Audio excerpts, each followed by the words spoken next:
Après, j'ai été contactée par KPMG pour rentrer dans la partie RSE.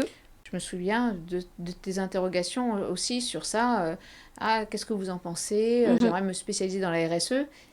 Et je t'avais dit, je crois, ben, je pense que ça va bien vous aller. Exact. Et, euh, et donc, j'ai décidé de prendre l'opportunité parce que pour moi, la RSE, il y avait cet aspect très humain pour les missions, certes, mais aussi du coup Dans le management en interne. Exactement.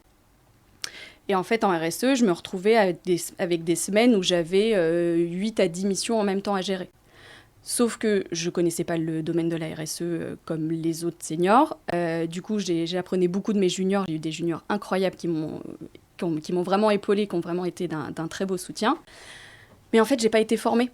On m'a lancée dans le tas comme ça, aucune formation, et je me suis retrouvée en fait aujourd'hui avec le recul pareil, à avoir un syndrome de l'imposteur en fait, d'être pas du tout à ma place, de pas savoir ce que je fais là, de devoir comprendre tout rapidement, mais seule en fait.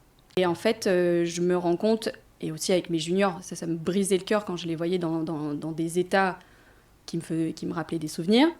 Et en fait, je me suis rendu compte qu'il y avait quand même un gros problème en fait, humain dans ces cabinets.